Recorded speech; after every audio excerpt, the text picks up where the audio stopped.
იყო, ასევე ერთი სამწუხარო შემთხვევაც. და საკმაოდ მძიმე, რომელზეც არ წყდებოდა სოციალურ ქსელებში. პენსილვანიის შტატში მომხდარ ტრაგიკულ ამბავს ამბობ ხომ? და ახლა გაგაცნობთ ყველაფერს. წარმოუდგენელი. მკვლელობა სათამაშოს გამო. 11 წლის ბიჭი, რომელმაც საკუთარ დაბადების დღეზე მამობილი მოკლა, სასამართლოს წინაშე ზრდასრული სტატუსით წარდგება. პენსილვანიის შტატში მომხდარი უმძიმესი დანაშაულის ახალი დეტალები ხდება ცნობილი. გამოძიების ფარგლებში დადასტურდა, რომ 11 წლის კლეიტონი 42 წლის დუგლას დიცმა და მისმა მეუღლემ რამდენიმე წლის წინ იშვილეს. შემთხვევა 13 იანვარს ზუსტად ბავშვის დაბადების დღეზე მოხდა, თუმცა საქმის მასალები და ჩვენებები მედიისთვის მხოლოდ ახლა გასაჯაროვდა. საქმის მასალების მიხედვით კონფლიქტის მიზეზი სათამაშო კონსოლი გახდა, მას შემდეგ რაც ოჯახმა კლეიტონის დაბადების დღე მიულოცა, მშობლებმა მას კონსოლი ჩამოართვეს და დასაძინებლად გაუშვეს.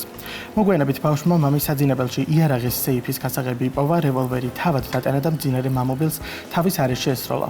გასროლის ხმაზე დედამ გაიღვიძა, რომელმაც პოლიცია გამოიძახა, ოფიცრების ჩვენებით შემთხვევის ადგილზე მისულებს ბავშვი ატირებული დახვდათ.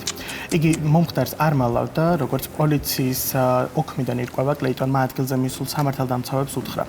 მამა მოუკალი საკუთარი თავი მძულს.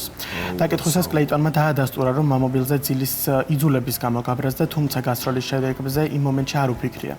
საქმეში მთავარი იურიდიული დავა ახლა ბრალდებულის ასაკს უკავშირდება, მიუხედავად იმისა, რომ კლეიტონი მხოლოდ 11 წლისაა. პენსილვანიის კანონმდებლობის მიხედვით მკვლელობის მუხლით საქმე ავტომატურად ზრდასრულთა სასამართლოში იწყება.